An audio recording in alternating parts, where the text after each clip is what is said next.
राम कृष्ण हरे जय राम श्री राम जय जय राम श्री राम जय जय राम श्री राम जय जय राम श्री राम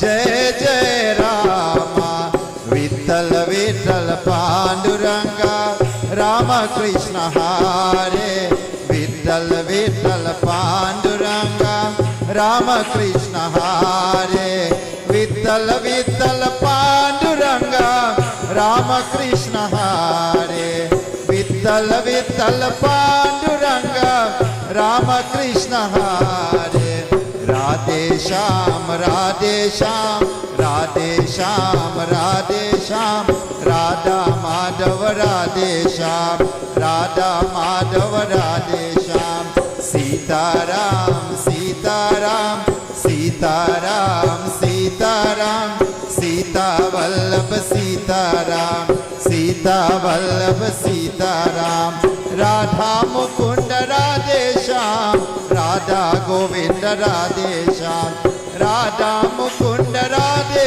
श्याम राधा गोविंद राधे राधा राधा राधा राधा राधा राधा राधे गोविंदा बिंद्रावन गोविंदा बिंद्रावन गोविंदा कृष्ण मुकुंदा हे नंद नंदन हो नंद नंदला Radhe Govinda Radhe Govinda Radhe Govinda Radhe Govinda.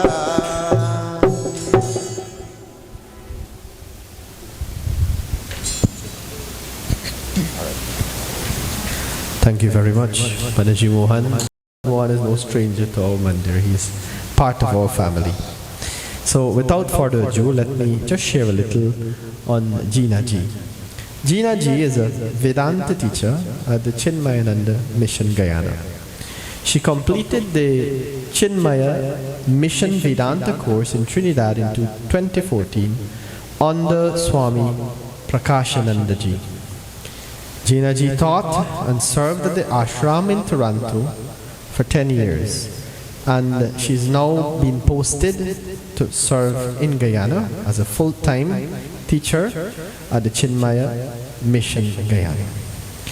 Chinmaya Mission, of course, is conducting, as you're aware, is currently conducting a Gyan Yagya for 108 days at 108 different mandirs across Guyana, teaching the entire Bhagavad Gita, a few verses each night. They're going to mandirs across Guyana, from Crab Boot Creek in Berbice, Quarantine, to Essequibo Coast, to the Essequibo Coast. And tonight is the 37th night. So once again, let's give Jeena Ji a big round of applause as we thank her from the bottom of our hearts. And let us tune our minds, you know, in listening to the beautiful words spoken from the lips of our Lord Sri Krishna to Arjuna.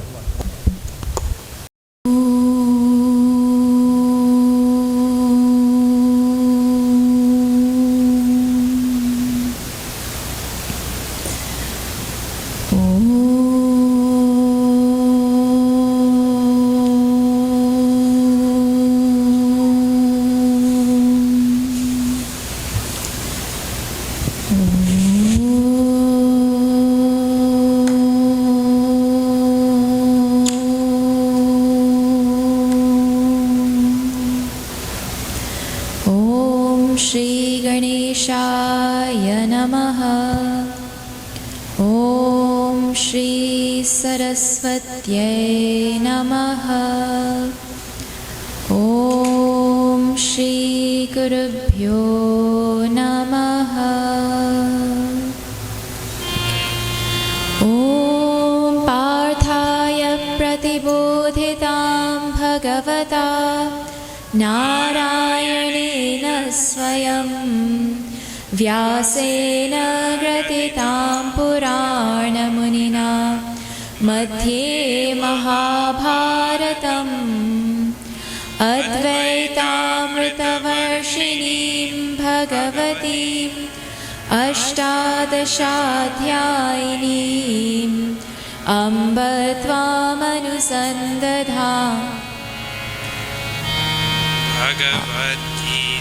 अम्ब त्वामनुसन्दधामि भगवद्गीते भवद्वेषिणी नमोऽस्तु ते व्यासविशालबुद्धे फुल्लारविन्दायतपत्रनेत्र येन त्वया भारततैलपूर्णः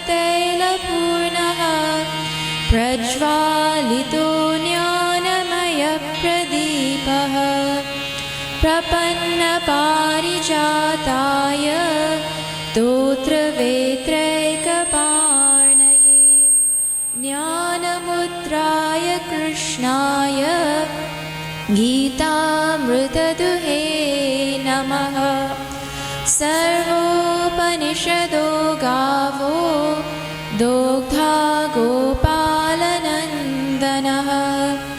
पार्थो वत्ससुधीर्भोक्ता दुग्धं गीतामृतं महत् वसुदेवसुतं देवं कंसचाणूरमर्दनं देवकी परमानन्दं कृष्णं वन्दे जगद्गुरुं कृष्णं वन्दे जगद्गुरुं हरि ओम्।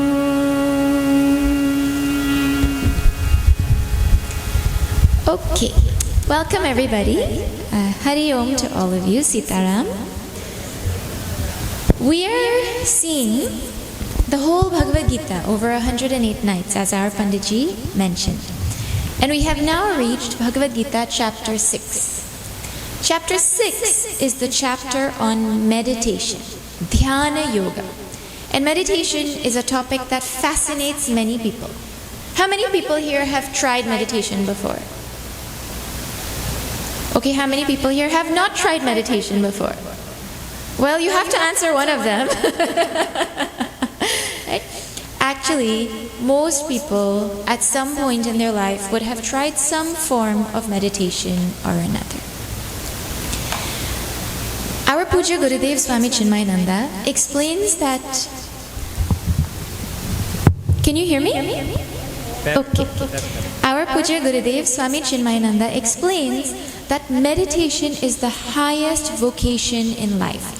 It is the greatest thing that a human being can do. And this meditation, Bhagavan Sri Krishna explains, it is done with the help of our mind. It is not the mind that meditates, but meditation is done with the help of our mind. And in this regard, Bhagavan explains that our mind is our best friend, or it is our worst enemy. Or in modern parlance, you would say the mind is your BFF or your op. That's what they say nowadays. Right? So if this mind is going to be the thing that helps us to take on the highest vocation in life, well, then we have to make sure that this mind is ready for the journey. Like if you're going on a long drive, you make sure that the car that you're going to take can go on that journey. The oil has to be changed and the tires have to be taken. Everything you make sure is ready before you go. So in the same way now, to use this mind, we have to know about the mind. So let us think a little bit about this mind before we continue our Bhagavad Gita today. What does the mind do? Well, you can tell me if I'm correct, but if this is the same with your mind, but this is what our rishis say. They tell us that, number one, the mind is always in search of happiness. True or false? The mind is always in search of happiness. You know, even Oscar the Grouch, from Sesame Street who wants it to rain on the parade so people can't go for the picnic. He is happy when it rains. So at the end of all of that, he is also looking for happiness only. The mind, the only thing the mind does is it looks for happiness. That is number one. Number two, the other thing that the mind wants is freedom. The mind never wants you to tell it it cannot do something. You tell your mind, no, you cannot go to the fridge at 11 p.m. at night and eat yesterday night's food. You have to go to sleep. What does the mind say? Who are you to tell me I cannot do what I want? The mind says like that, isn't it? Then who wins between you and the mind? Well, the fridge opens at 11:02. So we know who won. The mind wants freedom along with happiness. But the problem with the mind taking freedom is just like what happens to a child that is spoiled. You know when a child is given everything that they want? Well, nobody likes that child. They become unruly, they become undisciplined, and there's nothing you can do to control them anymore. So that is what happens to our mind as well. Now it is this licentious mind that is searching for happiness that we have to now take to do our meditation. Right now, the mind goes and searches for happiness in all the sense objects of the world. That is the only happiness that the mind knows, because that is where it has found happiness so far. Okay? And the more it gets, the more it wants. So now you cannot force the mind to not look for happiness, but you also cannot allow it to do whatever it wants whenever it wants, because it becomes destructive. So we have to understand this mind. And Bhagavan Sri Krishna explained, yesterday we saw, that we start by disciplining the mind with moderation and balance. Having done our karma yoga, having done it well, one of the key things is we live a life of balance. Balanced in our food, balanced in our sleep, and balanced in all of our activities. Not a foodie, not a workaholic, not a kumbhakaran. Balanced. Now, because meditation is so dependent on the mind, this chapter is also centered on the mind. We have to make the mind our friend to be able to master our life. Like this, the chapter starts. Now, in this chapter on meditation, Bhagavan Sri Krishna gives all the possible answers to every possible question one could have about meditation. There are 9 questions actually that Bhagavan Sri Krishna answers in this chapter. The 5 W's: what, when, where, why, who. Then he answers how for meditation. Then he addresses obstacles that may arise, how to overcome those obstacles, and what the vision of somebody is who has reached the great state of meditation. So let us see some of the things that have been answered so far. First of all, who is the one who is meditating? Who is the meditator? Well, it is not the body or the senses, because those are inert. The body isn't meditating. It is also not the mind, because your whole day you're saying use the mind, let the mind come here, watch the mind in meditation. So it's not the mind that is meditating. It is also not the Atma. The Atma needs meditation. The self does not need meditation either. Who is meditating is the jiva, the person who is inside here, who has the body, who has the mind, who has the intellect. That is the one who is meditating, using the body and the mind. Then, what is the object of meditation? What is meditated on? When people sit for meditation, they can meditate on whatever they want. But in Bhagavad Gita, in this chapter, Bhagavan is describing meditation on the self. He is talking about meditation on the reality. Satchitananda, my nature, Brahman, whatever word you want to give to that. Now the thing is, you cannot meditate on something that you do not know. That is actually something that is common in life. If someone asks you to think about kaichur, well, you have to have known what it was before you can think about it. I mean, you can know, okay, someone tells you kaichur is the highest single drop waterfall in the world, and it is in Guyana. Right? Someone says that to you. Well, you know what a waterfall is, and you know what it might look like. But really speaking, can you tell what it is without seeing it? You cannot even imagine what that looks like until a picture of it is painted for you or shown to you if you haven't gone. In the exact same way, now meditation is to be done on the Atma. But what is this Atma? It is not enough to know that Atma exists. So our Guru paints a picture of this Atma for us. He shows us what that Atma is. And it is with that understanding of Atma given by the Guru that we do our meditation. Then why do we meditate? Bhagavan said, Atma Vishuddhaye, for purity of mind. Means to remove from the mind every single thing that obstructs me from knowing that self which is being talked about, that bliss which is being talked about, is me, myself. Every single possible thought from every level is removed in meditation that obstructs me from knowing that peace, that happiness we will see today. Then, what to do for meditation? Well, before you can meditate, there is a lot of preparation.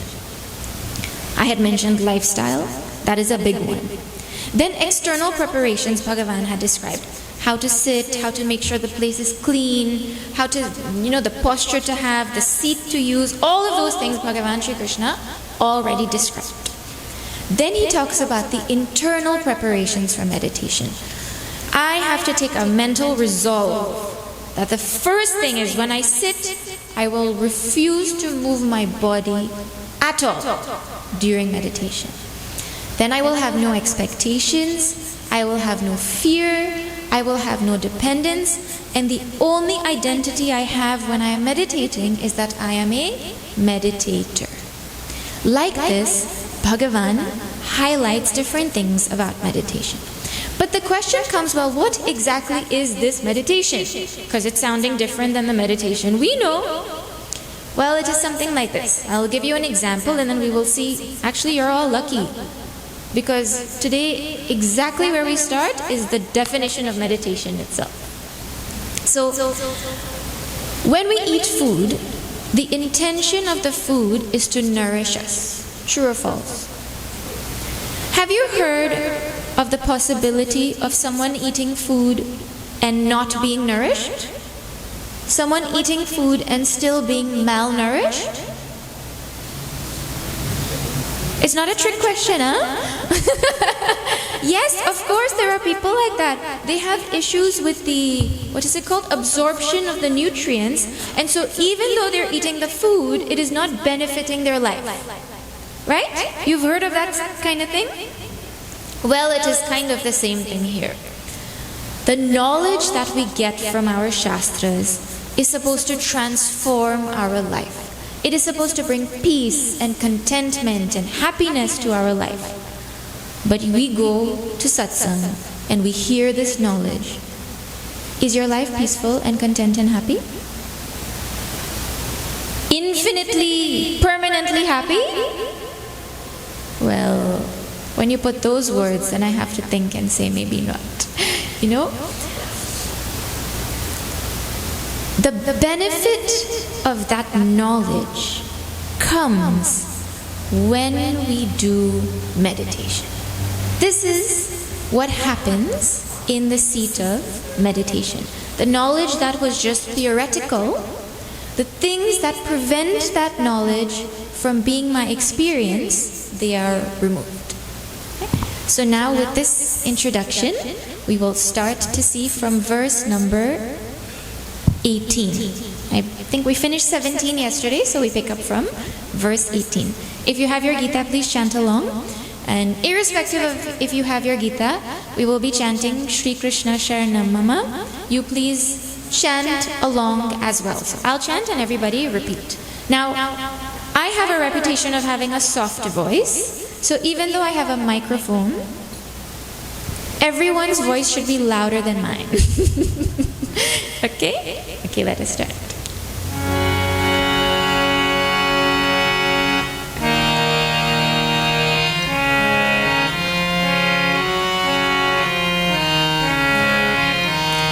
Shri Krishna Sharanam Mama, Shri Krishna Sharanam Mama, Shri Krishna Sharanam Mama, Shri Krishna Sharanam Mama, Shri Krishna Sharanam Mama, Shri Krishna Sharanam Mama, Shri Krishna Sharanam Mama, Shri Krishna Sharanam Mama. Yada viniyatam chittam atmanyevavadeshyate. Shri Krishna Sharanam Mama, Shri Krishna Sharanam Mama. Nispruha sarvakamebhyah yukta ityuchyate tada. Shri Krishna Sharanam Mama, Shri Krishna Sharanam Mama. Yatha deepo nivatastha ningate sopama smrita. Shri Krishna Sharanam Mama, Shri Krishna Sharanam Mama. Yogino yat chittasya yunjato yogamatmanah. Shri Krishna Sharanam Mama, Shri Krishna Sharanam Mama. Shri Krishna Sharanam Mama, Shri Krishna Sharanam Mama, Shri Krishna Sharanam Mama, Shri Krishna Sharanam Mama. Shri Krishna Sharanam Mama, Shri Krishna Sharanam Mama. Shri Krishna Sharanam Mama.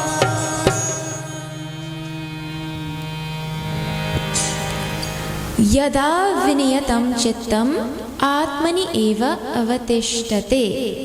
When the mind, which is withdrawn from the world of objects, stays in the self alone, nispriha sarva kamebhyah, totally free from all desires, yukta ityuchyate tada.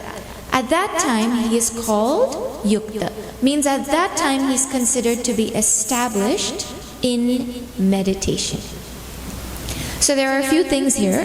First is the mind has to be withdrawn from the world of objects. And over here, now when you're sitting in meditation, there is no pizza in front of you. I mean, the object is not there. But withdrawn from the world of objects means I should not even be thinking about it, wherever it is. Right? Oh, that pizza in the fridge, I hope nobody eats it before I finish my meditation, you know? Not like that.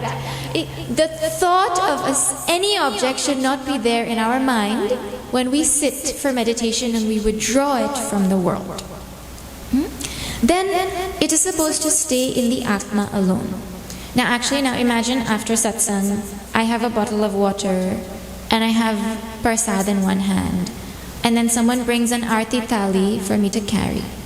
Well, there's no way that I can carry that arti thali while I'm holding a bottle and prasad.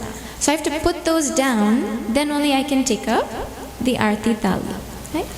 In the same way, if we're holding on to objects of this world, there's thoughts of this world in our mind, then we cannot take up the thought of the self. We have to put those down before our mind is available now to have the thought of the Atma.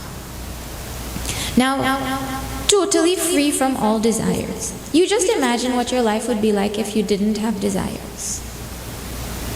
It is actually impossible to imagine. That is why so much preparation is needed before we can do meditation. Right? Anyways, this will come up again and again, but this is when he is called meditator. So the definition of meditation is we withdraw our mind from the world and we place it or we absorb it inside, in the self. This is meditation in a very simple definition by Bhagavan Sri Krishna.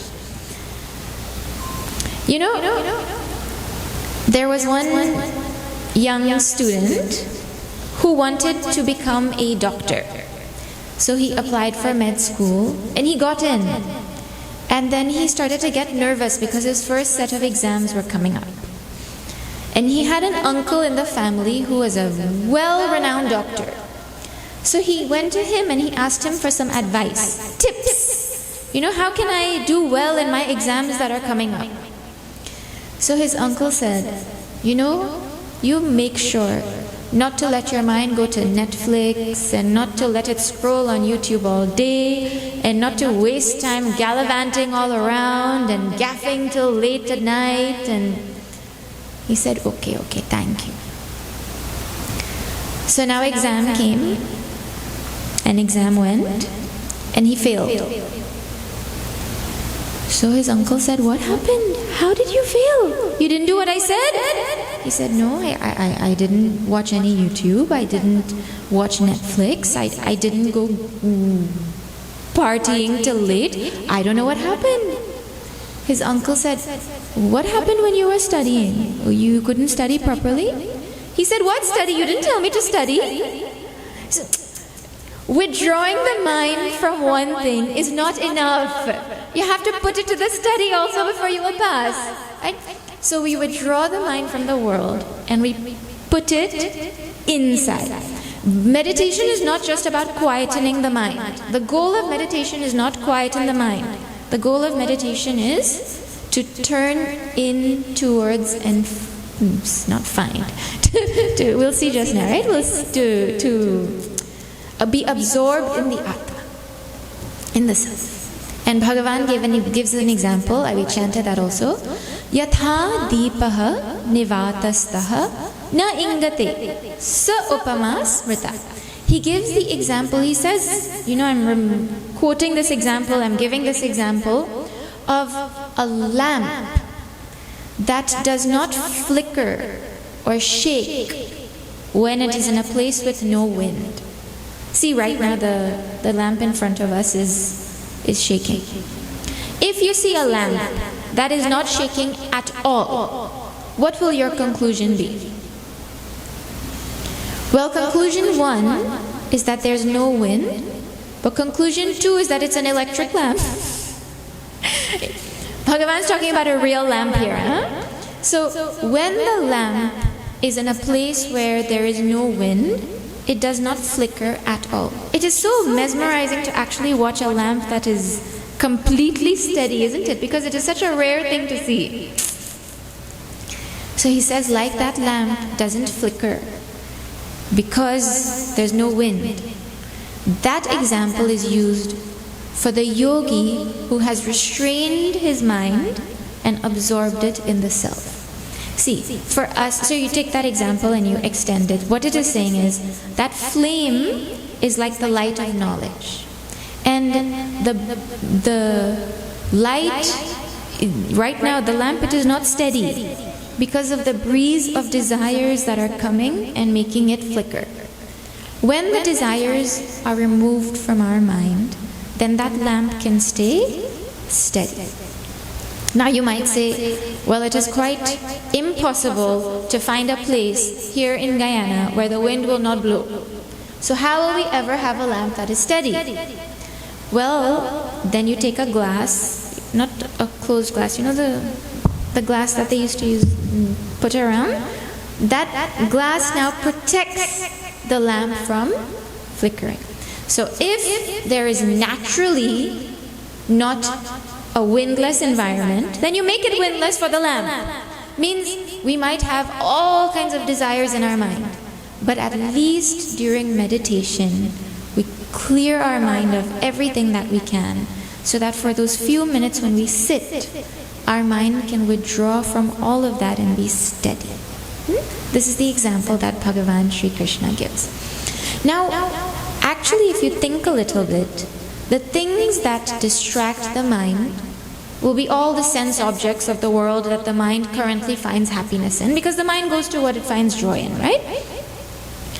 But the other things that distract the mind are thoughts of the past, then worries of the present. Will I finish all the things that I have to do? Do I remember all the things that I have to do? In meditation only, your whole to-do list comes to mind, right? Then anxieties and worries about the future. And those worries about the future, they may be real, but they may be totally imaginary also. You know, I don't want to give imaginary fears. Our mind can make up anything imaginary to scare us and distract us from being able to control it. This is the superpower that the mind has. So what this glass is that protects the mind from wavering, I will not tell you, because Bhagavan will tell himself in a few verses. I don't know if we'll reach there today, but he will tell soon, right? This quality, it sounds impossible. What? Keep your mind undistracted? But I tell you, we had this quality when we were babies and children.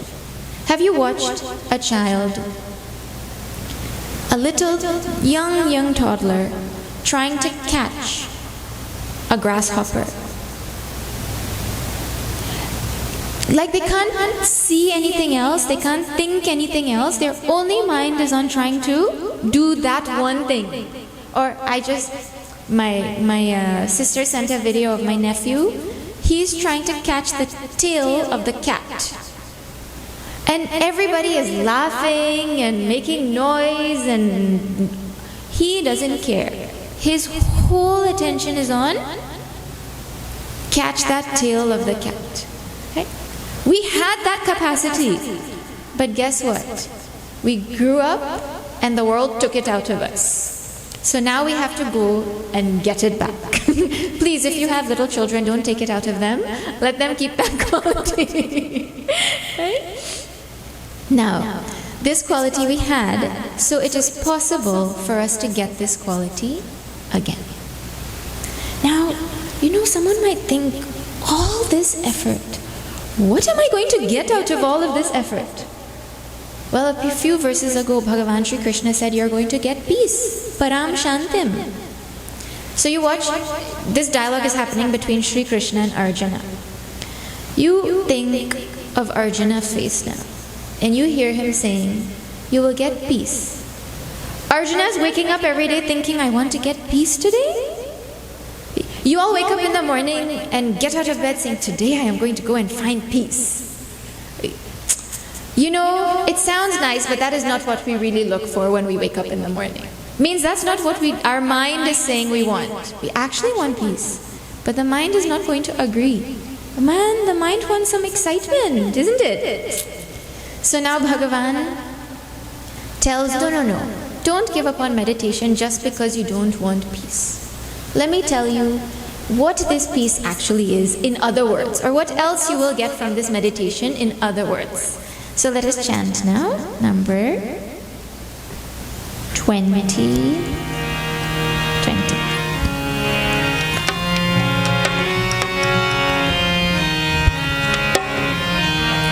Shri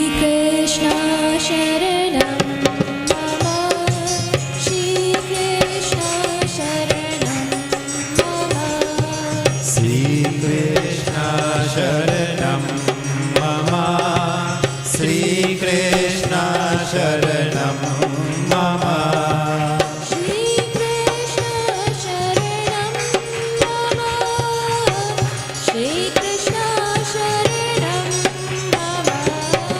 Shrikrishna शरणं मम श्रीकृष्ण शरणं मम यत्रो परमते चित्तं निरुद्धं योगसेवया श्रीकृष्ण शरणं मम श्रीकृष्ण शरणं मम यत्र चैवात्मनात्मानं पश्यन्नात्मनि तुष्यति श्रीकृष्ण शरणं मम श्रीकृष्ण शरणं मम सुखं आत्यन्तिकं यत्तद् बुद्धिग्राह्यमतीन्द्रियम् श्रीकृष्ण शरणं मम श्रीकृष्ण शरणं मम वेत्ति यत्र न चैवायं स्थितश्चलति तत्त्वतः श्रीकृष्ण शरणं मम श्रीकृष्ण शरणं मम श्रीकृष्ण शरणं मम श्रीकृष्ण शरणं मम श्रीकृष्ण शरणं मम श्रीकृष्ण शरणं मम श्रीकृष्ण शरणं मम श्रीकृष्ण शरणं मम श्रीकृष्ण शरणं मम यत्र उपरमते चित्तं निरुद्धं योगसेवया when the mind is withdrawn from the world, from the objects, from worries of the past, from anxieties of the future, from things in the present that might distract it, and it is restrained from everything. How? By yoga abhyasa, means by the practice of meditation, the diligent and repetitive practice of meditation. When the mind is brought in and not distracted anymore by the world. Yatra, then, cha eva atmana atmanam pashyan atmani tushyati. Then he sees himself, by the self, means by his mind, in himself. So he sees his self in himself by his own self. This is what Bhagavan Sri Krishna says. With his mind now, he sees that happiness that we are looking for in everything that we are doing. This self that he now sees, that we will now see, right? Actually, it is not like suddenly the self appears. Well, where will it go? I mean, where will it come from? The self is always there. So then how is it that the self is always there, but I didn't see it before? See this example. I think now it is less relevant, but still it must be there. Long time ago it was way more. Where you're sitting in a room and there's a clock. Now everybody has their mobile, so clocks are not so common, watches are not so common, right? Can you hear the ticking of the clock in your day-to-day life? You're on the phone, you're watching TV, you're cooking, you're talking. You cannot hear the ticking of that clock. But now suddenly, when it is time to go to sleep, it is like that clock got a microphone. That ticking became so loud all of a sudden. Nothing happened to the sound of that ticking. All that happened is the noise that was there, that was not allowing us to hear it, is now gone, and we can hear it clearly. Or you take the example of, on a day when the moon is going to be full, Purnima day, and you go outside. In the daytime, that moon is there, isn't it? But we cannot see it. Then, as it becomes dusk, if you go out around 6 o'clock, you will not feel that that moon is so bright and beautiful.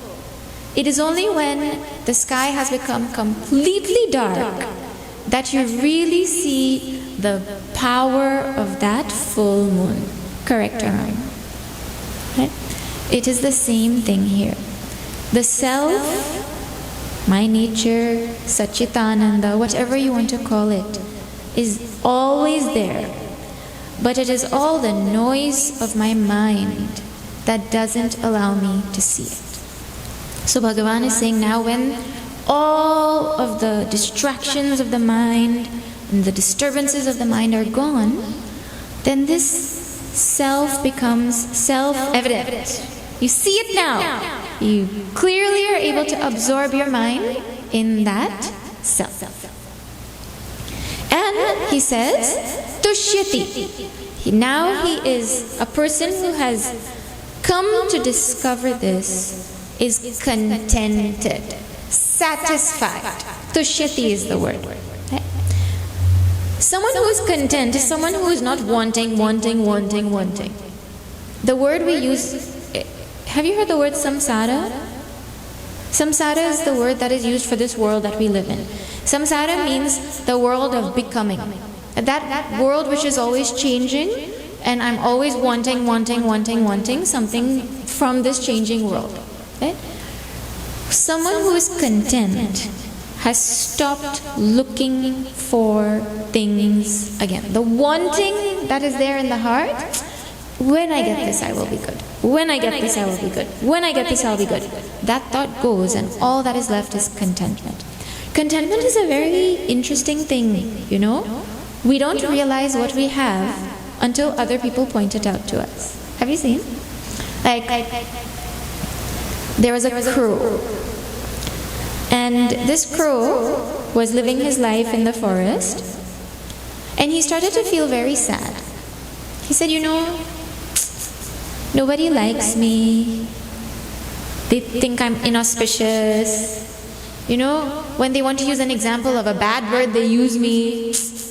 I'm black, means one color like this. I don't want to be a crow anymore. People don't like crows. I don't want to be a crow anymore. So he decided to go. He said, it would be so nice if I could be a swan. The swan is so beautiful. It's so graceful and elegant and shining, and everyone loves swans. And the swan is, if you think of a swan as a hamsa, Mother Saraswati has the hamsa. So beautiful that swan is. I want to be a swan.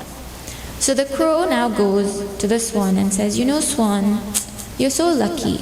Can you tell me how I can be like you? The swan said, what? You don't want to be a crow and you want to change? Well, if you want to change, you shouldn't change into a swan, I don't think being a swan is so good. If you want to become another bird, I will tell you what I want to become.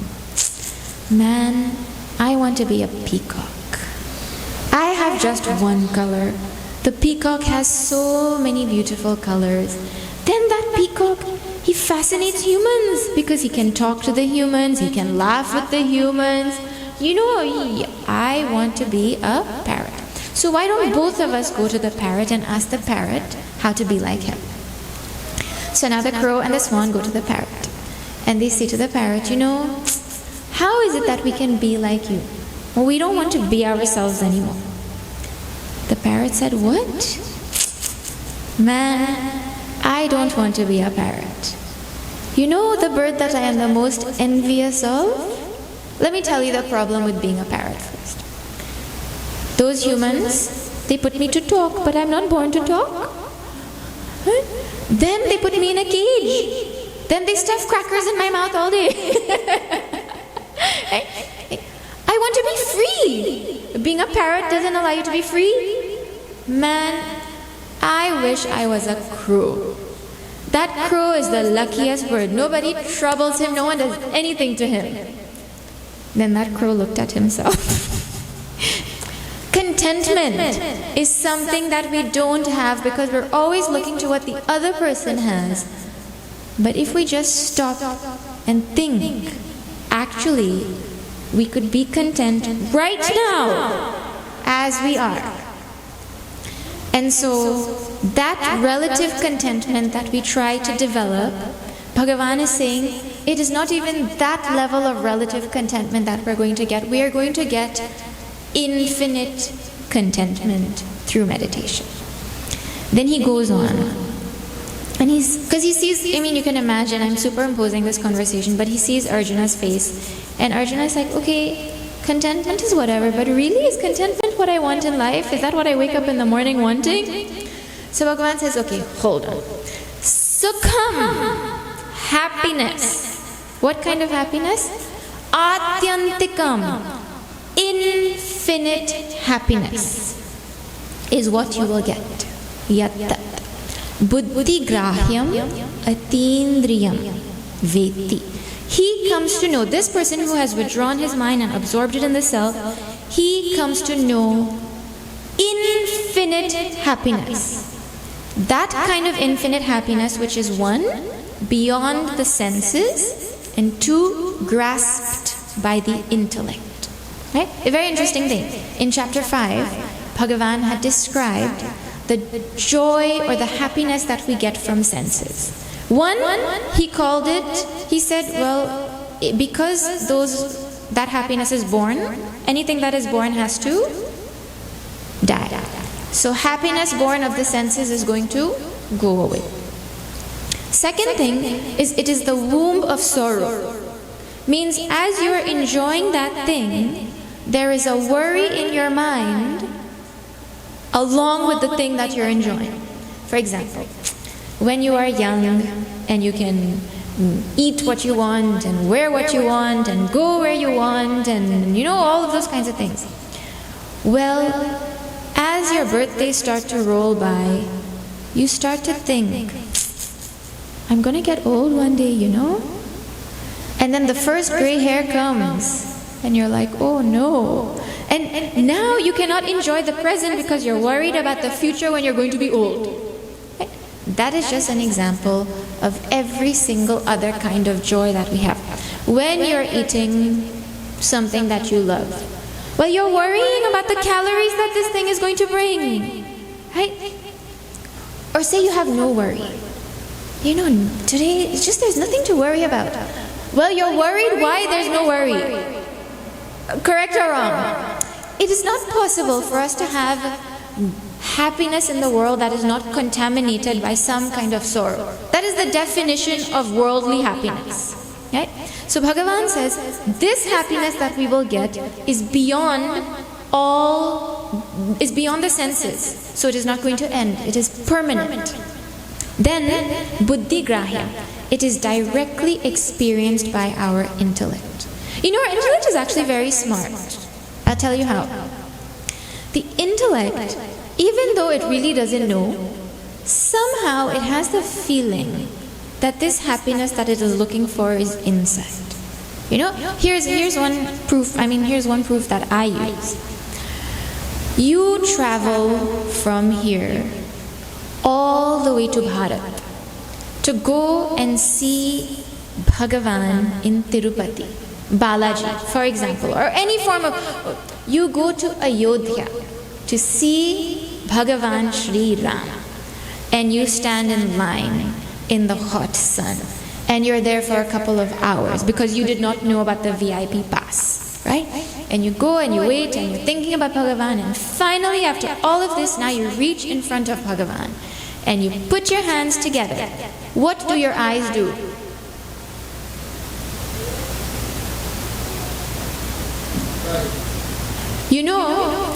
Most people close their eyes. You went all the way to see Bhagavan, but you ended up at some point closing your eyes. Interesting or not?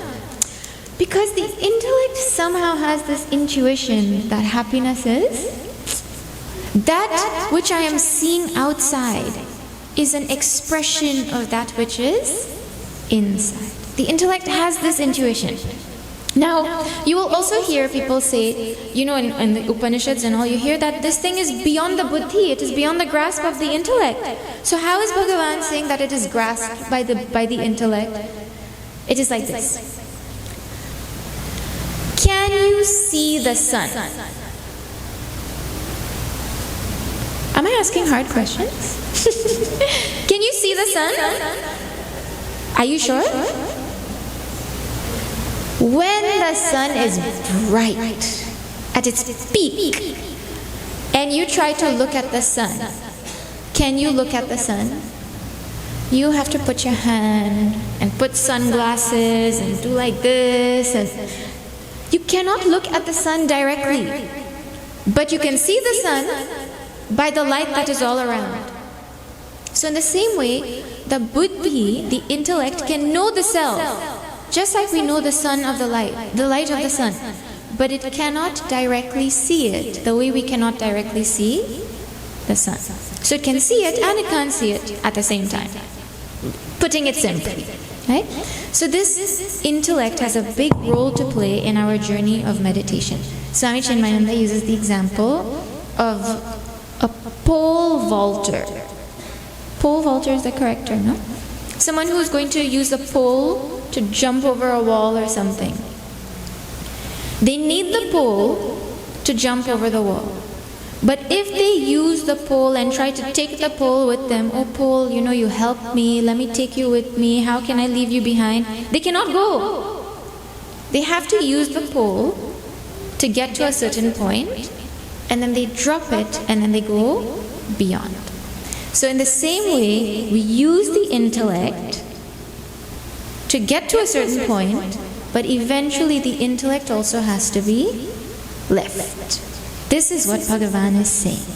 Now, yatra na cha eva ayam stitaschalati tatpataha. Once he abides in this infinite happiness, his mind does not waver from there. He never loses that happiness. Like once you've learned that 2 plus 2 is 4, well, you can never not know 2 plus 2 is 4. You always know it. In the same way, once you know the infinite happiness that is who you are, it never leaves you. You always just know it, right? You compare that with the happiness of the world, right? How long does worldly happiness last? Food is the easiest because everybody loves food in some way, shape or form, right? So now let us pick some favorite food. Cassava ball, right? Cassava ball is a favorite in Guyana. Now you say, well, you know, I have to support Guyana. I mean, it is the food that everyone eats here. I'm going to eat one every single day. So you go and you eat your cassava ball every day. How long does the joy of eating a cassava ball last? Depending on the size. I mean, it could be 1 minute, it could be 5 minutes. It really depends on the size of it, right? Let us take on the high side a 5-minute cassava ball, right? Well, you eat this cassava ball every day and you get 5 minutes of joy a day from this cassava ball. You're thinking, oh, this is a good deal, man. I'm getting happiness from this cassava ball. I love this cassava ball. This cassava ball is my friend. Well, after that 5 minutes is over, for the rest of the day, our body has to suffer now to digest that fried food. Then you may not be able to digest cassava very well. Then your body has to work extra hard to deal with it, right? So now, eating fried food every day, what impact do you think it has to your health? Well, everybody knows it brings all kinds of health issues, right? So if you add up, for 1 year, you do some math with me, right? For 1 year, you enjoyed 5 minutes you had 5 minutes of joy every single day, times 365. If you add that number up, it will not cross more than 1 day. So little joy every day for a whole year adds up to 1 day of joy. Okay, mathematically. You compare that to the amount of sorrow you have to go through as a result of eating food that your body has to digest with difficulty every single day for a year. It brings sorrow or not? Which is more, the sorrow that it brings or the joy that it brings? No, I didn't hear you. No, I didn't hear you. Our problem is we are very bad at math. And we are very bad at seeing the reality. You know, we're taught in the world, think positive and look at the bright side of things. So all the negative we don't see and we only see the positive. But now I ask you something, right? Oh no, I'll see that later. Let's see time-wise. Let me tell you one more thing about this. Infinite happiness. Everybody here wants permanent happiness. Have you ever heard anybody say, I want happiness, but I only want it to last 5 minutes?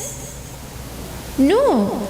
Every single person wants infinite happiness. Means happiness that never ends. Now let me tell you the way we go about trying to get this infinite happiness.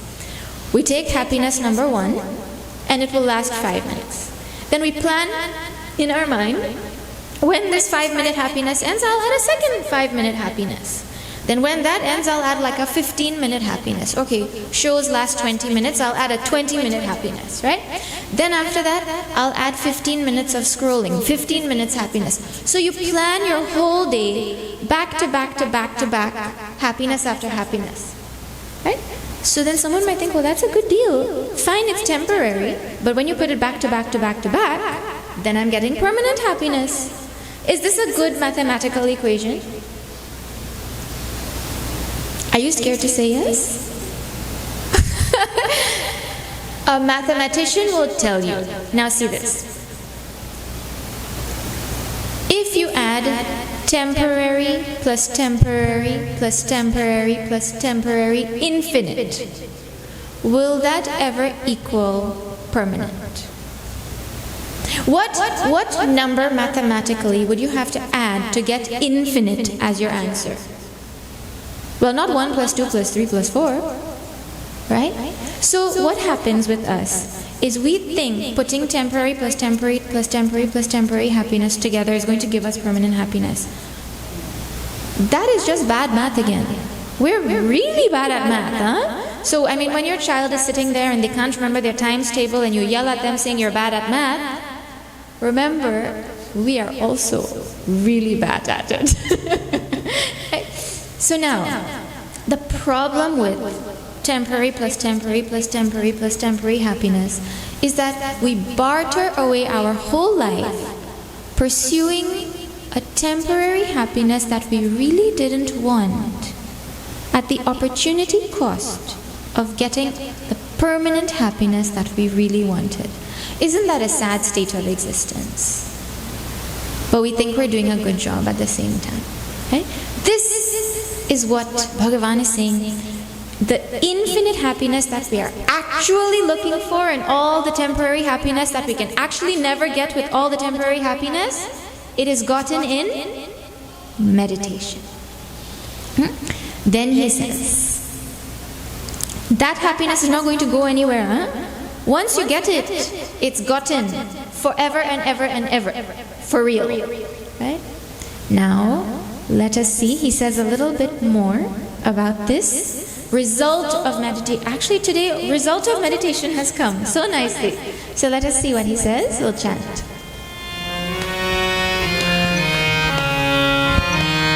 Shri Krishna Sharanam Mama, Shri Krishna Sharanam Mama, Shri Krishna Sharanam Mama, Shri Krishna Sharanam Mama, Shri Krishna Sharanam Mama, Shri Krishna Sharanam Mama, Shri Krishna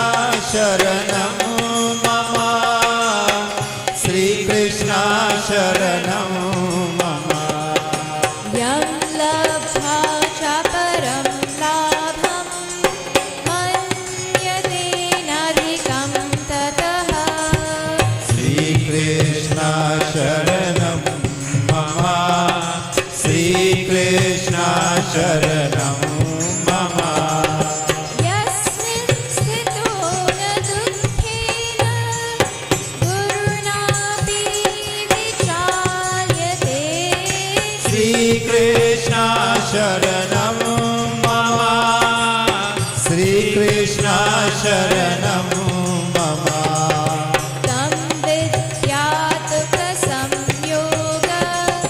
वियोगं योगसंज्ञितं Shrikrishna शरणं मम श्रीकृष्ण शरणं मम स निश्चयेन योक्तव्यः योगो निर्विनचेतसा श्रीकृष्ण शरणं मम श्रीकृष्ण शरणं मम श्रीकृष्ण शरणं मम श्रीकृष्ण शरणं मम श्रीकृष्ण शरणं मम श्रीकृष्ण शरणं मम श्रीकृष्ण शरणं मम श्रीकृष्ण शरणं मम श्रीकृष्ण शरणं मम यं लब्ध्वा च अपरं लाभं मन्यते न अधिकं ततः. Once a person has found this infinite happiness that is being talked about, once a person has achieved this great goal that is being talked about, they do not consider any gain greater than this gain. This is the greatest gain that could be had for someone who has gained it. Now you may say, well, people say all the time, well, this is the greatest gain. Have you watched a teenager argue with their parents to buy them a phone? Well, they will convince you that this is the only thing they're ever going to ask for in their whole entire life. And when they get this phone, they will not need anything ever again. Have you heard? Is it true? Well, it was the greatest gain for them only before they got the phone. But after they get it, it is no more the greatest gain, because there is a greater than greatest gain now, the next phone, and the data that has to go on the phone, and all the other things that come with it. But anyways, the point is, when we talk about great gains in the world, once we gain them, we realize they're not so great. But this one, it is having gained which we think it is so great. So that is one big difference between the two. Then the second thing is, a real gain is something, if when you get it, you don't lose it. So Bhagavan Shri Krishna is saying, this gain is not lost. The second thing is, to say you gained something, you have to not have lost something else. Right? When this great gain of infinite happiness is gotten, you do not lose the worldly happiness that you used to enjoy before. I mean, you see Mahatmas sitting there and enjoying things like anything, isn't it? Gurudev Swami Chinmayananda was speaking to the youth one day, and he's from South India and he loved his coffee. So he picked up his masala, South Indian coffee, and he took a sip of it and he said, "Who said there isn't happiness in coffee?" And he smiled at them and he said, "It is there, but it is temporary." You can still enjoy all the things that you currently enjoy, but along with that you also enjoy this infinite, endless happiness. Yasmin sthito na dukkhena guruna api vichalyate. Once a person is established in this meditation, they are not shaken even by the heaviest, greatest sorrow that will come. And really, if you watch a Mahatma get bad news, you will see that it does not shake them. Now, by virtue of the fact that we are human, when we hear something sorrowful, we will get shaken. But the whole effort is in trying to recover from that shaking as quickly as possible. Then Bhagavan says, Tam vidya, know that yoga to be, see this definition, it's such a super definition. Dukkha samyoga viyogam. Yoga is viyoga from dukkha samyoga. 3 times yoga came in that word, in that phrase. Yoga or meditation is separation from our union with sorrow. Say that again. Yoga, meditation, is separation from our current union with sorrow. Right now we are very united with sorrow, isn't it? You cannot go anywhere without your sorrow. Your sorrow is like your better than best friend. He comes everywhere. Like the mosquito that just doesn't leave your ear when you're trying to sleep. You know? He's just there all the time. So now Bhagavan says, to be dissociated from that sorrow is the yoga that we are talking about. Yoga comes from the root yuj. It means to unite. What is uniting? You're talking about meditation, uniting, but there's only one thing, there's only me. Do you not hear people say, where is your mind? Bring your mind. Where are you? Means your body is in one place and your mind is in some other place. Right? So there's 2 parts of you. One is somewhere else and one is somewhere else. Union is bringing those 2 things together. The other thing is, I can be one thing and I can think I am something else. So union in that case would be removing the wrong understanding of what I am not. And that is what we are going through right now. We sing Chidananda Rupa, Shivoham, Shivoham, but we don't experience it. So I'm actually Chidananda Rupa, but my experience is I am sorrow. I'm everything except that bliss. So yoga will be uniting with who I really am. Right? Now, we are associated with things that bring sorrow. Think about this for a moment. To enjoy 1 week of vacation. Everyone has gone on some version of a vacation. Maybe 1 day or 5 days. It doesn't matter where. It could be, I was told back in the day when the Berbice Bridge was just built, people would take a trip just to see the bridge. So that's a trip, isn't it? Whatever it is that you go and do for leisure, right? Wherever it is. How long does it take to prepare for 1 week of vacation? Well, you have to work and work and work. Not just for money, but you have to work to manage the time that you would be gone for also. Right? Then when you come back, all the things that you had to do will still be there. Right? So 1 week of vacation, and how many weeks do you think of, so 1 week of enjoyment, how many weeks of sorrow? Everyone's laughing because no one wants to put a number on it.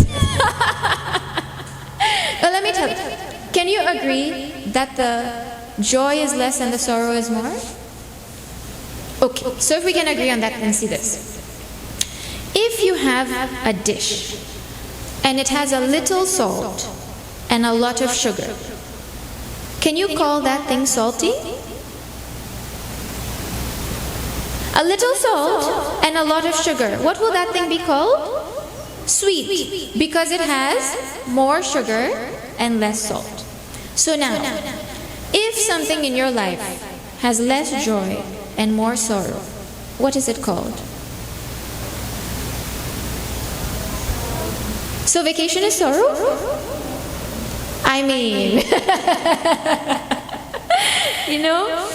That kind of thinking is what Bhagavan is encouraging us to do. Yoga or meditation is separation from the sorrow that we are currently united with, whether we like it or not. Right? Now, when we do meditation, it is not like you're going to suddenly get something. Like, when you go to the doctor and you're sick, does the doctor give you health? Come, let me prescribe you health. What does the doctor give you? What he gives, really speaking, is the removal of that which is preventing you from being healthy. Right?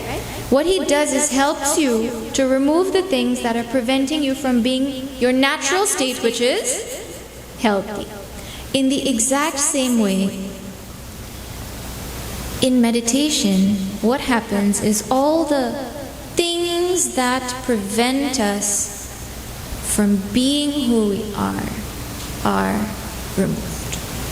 Now, Bhagavan says, Sanishchayena yoktavyaha yogo nirvinna chetasa. This meditation that we're talking about today, we have glorified it so much. In fact, feels like that's all we have done. But now if I want to meditate, how do I meditate? I mean, you didn't tell me how, right? Bhagavan says, well, first of all, remember, Nishchayana, you have to do this with determination because tremendous patience is required. In fact, meditation might be the only thing where you have 100% failure guarantee the first time. What do you engage in life that has 100% failure guarantee? Meditation. Because when you sit there, it is guaranteed that you will not be able to sit properly for the time you have to sit. Correct or wrong, your body will move, your mind will run. So, guaranteed failure is going to be there the first few times. Imagine how much patience is required to do this over and over and over and over again. Right? Then, a lot of enthusiasm is also required. Because right now, we started this satsang by saying, where does the mind find happiness? In sense objects. And the mind wants happiness. So if the mind wants happiness and it only knows it's in sense objects, how are you going to convince it to not go and stay here? It takes a lot of enthusiasm to say, mind, you haven't tasted the joy yet, but it is there. Sit, wait, it is coming. And find some other motivation to find the inspiration to come and do the meditation that is required to get the great goal. Now, Bhagavan Sri Krishna has spoken to Arjuna, and it seems like Arjuna is inspired more to meditate. So now Arjuna is going to think actually about how this meditation is going to happen in real terms. It's nice, you say control your mind, control your desires, this, that, but in reality, is it easy? No. So now Bhagavan is going to start to address the obstacles that come when we sit in meditation. Now, when we are too busy in life, the first thing that gets sacrificed is our spiritual evolution. Which is why the thing that Bhagavan just said, the last thing is, we have to find that enthusiasm and inspiration from inside. Right? Now, even if you may say, well, I don't know the Atma that you're talking about, how am I going to meditate? Well, meditation is a long lifetime's worth of journey. You can simply start by trying to follow the rules of sitting still without moving. If you can master sitting still without moving for 20 minutes, well, you will have mastered something that most people in the world cannot have mastered. And at that time now, when you learn from a guru about this Atma, there'll be nothing preventing you from actually meditating on that. So that is where we start. Right? We start by watching how we can keep our body unmoving. So if you are inspired by all these things Bhagavan Sri Krishna has said, well, from tomorrow morning or tonight, you sit for a few minutes without moving at all and see how you can develop that capacity and grow in your spiritual journey. I hope that something in this Bhagavad Gita chapter 6 has inspired you. I know we're in the middle of a chapter, and if you haven't been following, it's like, I wish I knew what came before, I wish I knew what's coming after. But you can tune in on Facebook tomorrow and see the continuation of this. We will be in East Berbice, so if you want, you can also come there. But I know it is far because Guyana is so big. Not everyone can come everywhere, but you can tune in online if you like. Thank you very much to Pandit Navinji for organizing and having us here, and all the members of the wonderful mandir that have put this satsang together and warmly welcomed us, so warmly welcomed us. We're very happy to be here. Tomorrow we will be at Guava Bush Mandir in East Berbice, 7 p.m., 7 to 8:30 p.m. Satsang will continue. I will just share a few announcements. Farm is actually quite close to the ashram. I mean, without traffic, it's only half an hour to come to the Chinmay Mission in Monrepo. So please do pass by whenever you get a chance. We're not far away from you. But especially on 8th of March, which is a Saturday, we will be having a Pitsoti fundraiser. Does anyone here know what is a Pitsoti? If you heard previous announcements, you might know, otherwise you wouldn't know.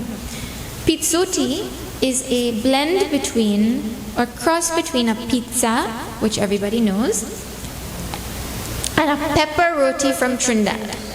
Swami Prakashananda invented this, and because he's from Trinidad, it has to be Trini also, right? So a pepper roti is that big, huge roti that they make at the end of like weddings and all, and they stuff all the pepper remaining, and in there it's super hot and it's super delicious, and you eat a little piece. But anyways, a version of that is blended with pizza, and it's a super delicious thing called Pitsoti. Please come and try it and support us. It is a fundraiser to allow ashram work to continue. 11 a.m. to 2 p.m. on Saturday, 8th March. Then on 3rd of May, which is also a Saturday, we will be having the grand finale of this 108th night Jnana Yajna. Right here, means right here, in town, in Gandhi Youth Cricket Ground. Please see how you all can make it there. It will be wonderful for us to celebrate the culmination of this grand yajna together. Right? It is a Saturday evening, so you'll have finished all your market and other responsibilities and all. See how you can take the time, you can all come together, and we can celebrate this grand event together. From July 14th to August 1st, we will be having a 3-week Bhagavad Gita camp for children at the ashram in Monrepo.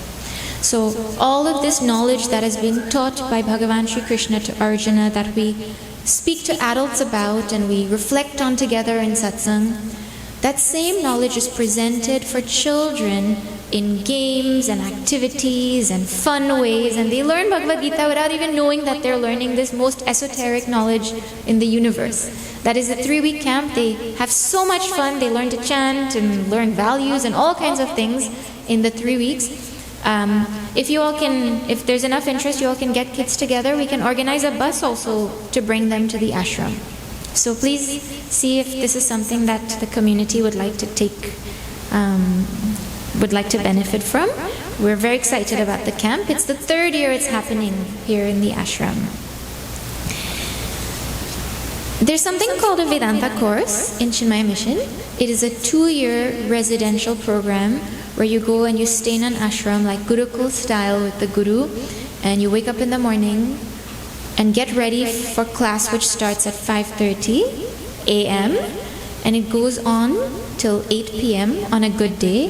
It could go on till 11 p.m. if you have to go for satsang and come home late, right? But all day, every single day, Monday to Sunday, no holidays, there are classes. You do meditation, chanting, Sanskrit, you study Bhagavad Gita, Ramayana, all the Upanishads.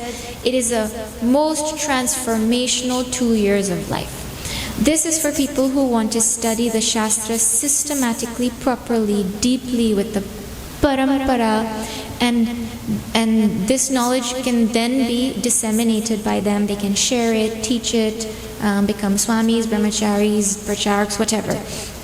But really speaking, one who wants to study and understand this knowledge properly, this course is meant for them. You have to be under 30, you have to be unmarried, you have to be... Oh, you have to have a degree. That is the third category. Any degree will do. So if you know anybody, please let them know about this course. It is starting in October in Trinidad. It is a most indescribable experience. Really, it changes your life in a way you cannot even imagine. Right? So if you know anyone, please let them know. If you feel sad that you can't go because you're overage or underage or whatever, there is nothing that prevents us from studying, actually. There are so many classes being offered all over the world for people who want to study. And here in Guyana, we are starting so many classes, Bhagavad Gita, Ramayan, Sanskrit, Hindi, all kinds of classes. Please check our Facebook page or speak to one of us, Brahmachari ji outside, Dev ji, myself, and we'll be happy to share more information with you about the classes that are going on and will be going on here in Guyana, in person and online. Okay, let us stand for Aarti and closing.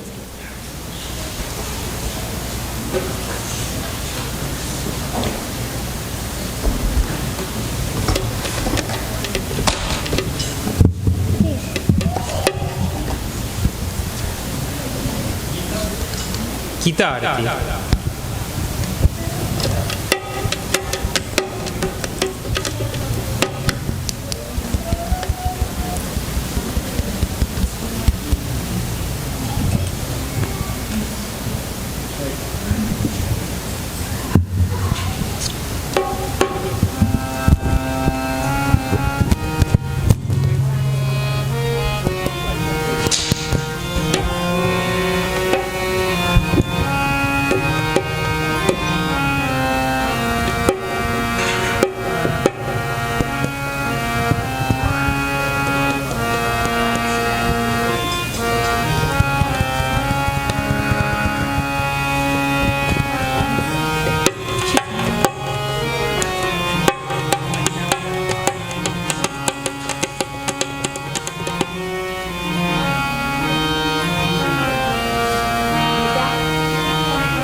Start.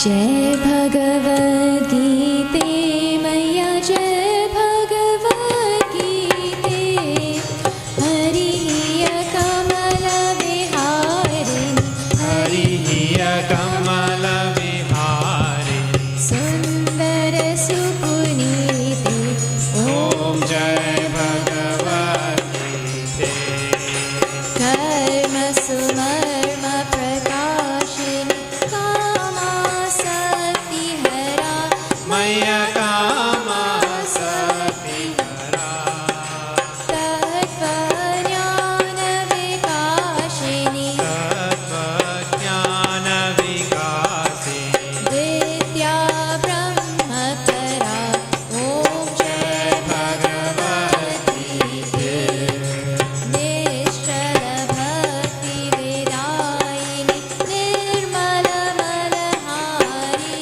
Maya Nirmala Malahari Sharana Rahasya Pradayini Sharana Rahasya Pradayini Sabhavidhi Sukhatari Om Jai Bhagavati Raga Dvesha Vidarini Karini Moda Sada Maya Karini Moda Sada Bhava Bhaya Harini Karini Bhava Bhaya Harini Karini Paramananda Prada Om Jai Bhagavati Asura Bhava Vinashini Nashini Tamarachani Maya Nashini Tamara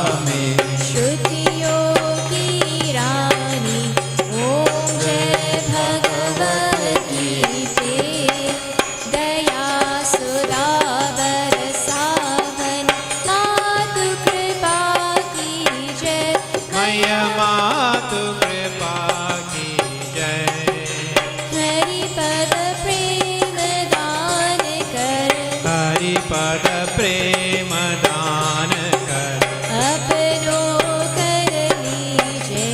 ओम जय भगवत गीते जय भगवत गीते मैया जय भगवत गीते हरिया कमल विहारिणी, हरिया कमल विहारी सुंदर सुपुनीते। ओम जय भगवत गीते, ओम जय भगवत गीते, ओम जय भगवत गीते।